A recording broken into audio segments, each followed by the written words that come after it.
And by the way, I still feel like that kid in Missouri who's, Oklahoma, Missouri, Ozarks, who's just like, still like groping his way through this whole thing. Okay, let's be honest, we all know Brad Pitt. This is the face that doesn't need a caption. The look that drove us crazy in Fight Club and Seven. The man we've been shown for years as the ideal of beauty, style, and masculine charisma. He was on posters in rooms, in dreams, in memes. He was idolized, imitated, joked about, made into a Ken doll. But here's the interesting thing. The more he was in the media, the less we understood who he really was. Now imagine, behind this brilliance was a completely different story.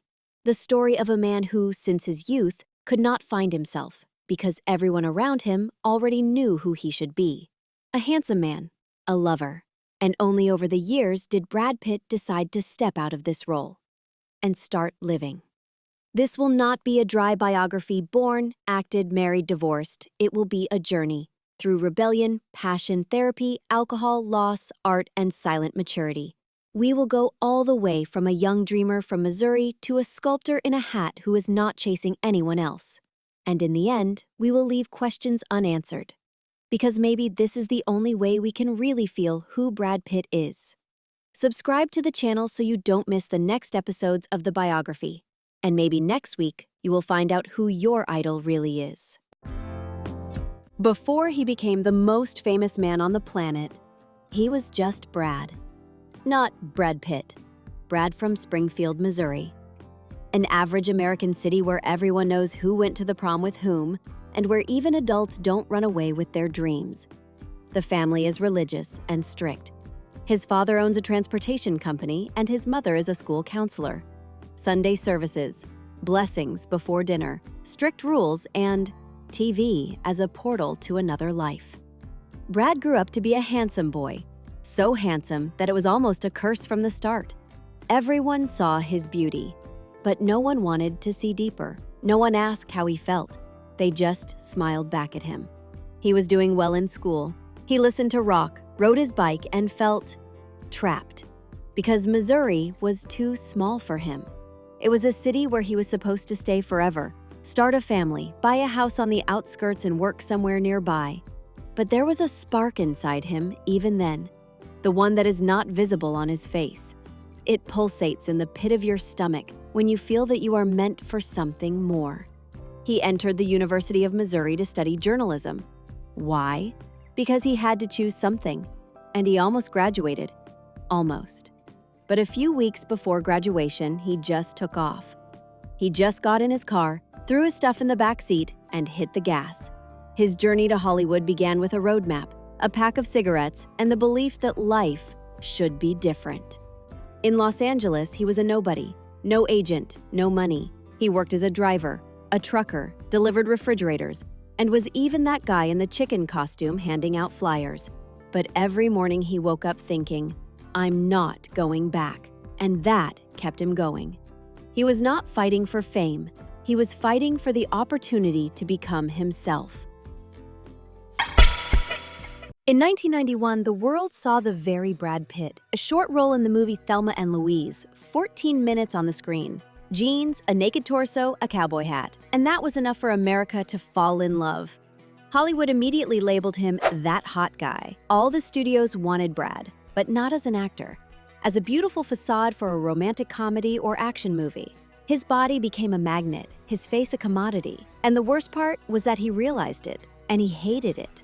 They didn't listen to me. I was being filmed, he would say years later in an interview. But Pitt was not a stupid guy in jeans. He wanted dramas, roles with depth, psycho thrillers where he didn't have to show his abs. And that's when his first big struggle begins. The struggle with the image that made him a star. He starts taking risks, and he chooses roles that break the mold. Interview with the Vampire, where he is not a hero, but an irritated immortal with a crisis of meaning. Then there's David Fincher's Seven, one of the darkest thrillers of the 90s, and here you can see the real Brad. Not brilliant, but exhausted, confused, emotionally naked. And then there's Fight Club, and this is not just a movie anymore. It is a mark of a generation. It was Brad broken from the chain, beautiful, angry, real. A film directed by David Fincher based on the novel by Chuck Palahniuk, a writer whose style is always tough, uncomfortable, but to the point. His Tyler Durden is a beautiful disaster. He is perfect on the outside, but on the inside there is rot, rebellion, aggression, pain. And that was Brad, the part he couldn't show on talk shows or red carpets. The part that he finally let out through the role. And here's the interesting thing. The more Pitt tried to escape the status of a sex symbol, the more he was called one. Even when he showed his soul, everyone still looked at his torso. And it was breaking him. Slowly, painfully. They were called Brangelina, as if two people were molded into one brand. And to some extent, it was a brand. Powerful, glamorous, megastar. They were a couple who looked like they could stop a war with a kiss. It all started with the movie Mr. and Mrs. Smith. He is married to Jennifer Aniston. She is uncontrollable energy, a natural element with a movie star face. The chemistry between them didn't just seep through the screen. It was on fire.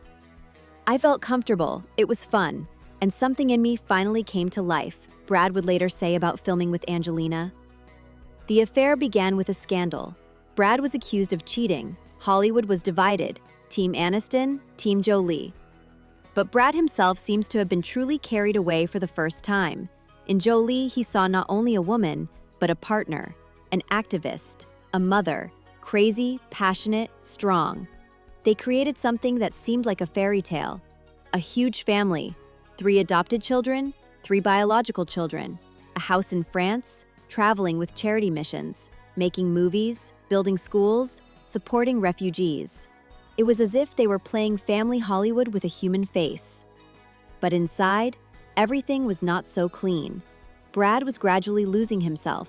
In an interview after the breakup, he said, "I was drinking, I was hiding, I wasn't myself, and I didn't notice it." Jolie is like a hurricane. She leads, she saves, she cuts the truth with cold precision. And Brad is softer. He needs space and silence and time to figure out what he wants. But there was no silence in their lives, only headlines, premieres, children, reputation. In 2016, they filed for divorce. Jolie accused Pitt of aggression, even mentioning the situation on board the plane, where he snapped at his son. All hell broke loose, media, legal, and emotional. A battle for children. His reputation was under attack, and most importantly, he was under attack. This was the period when Pitt finally stopped and looked in the mirror. And he saw not a star there, he saw a person he had lost long ago. After the divorce, Brad Pitt went silent for the first time in his life. For a while, he disappeared from the media. There were no photos from parties, no new novels, even his movies seemed to fade into the background. And all because he went in a completely different direction. Inside himself. I stopped drinking. Instead of running away, I started to feel. He returned to psychotherapy, not for a week, not for an interview, but for real, for years. He talked. He cried.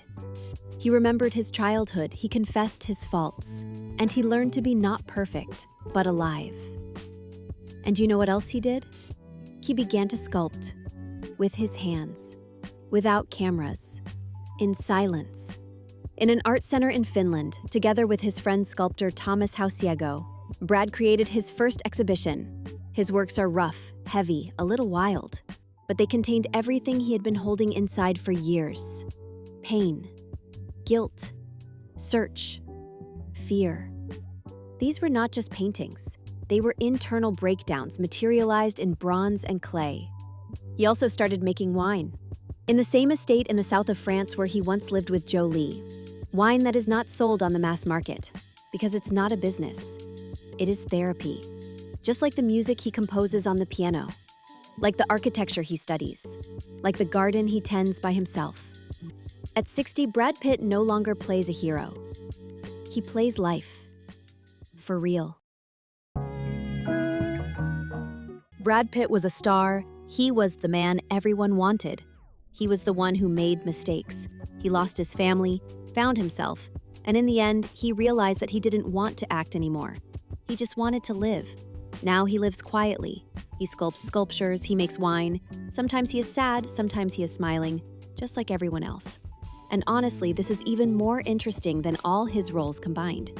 We don't know who he will be tomorrow, and maybe he doesn't know either, but that's okay. Because he is not a legend, he is not a symbol, he is not a god, he is also a human being.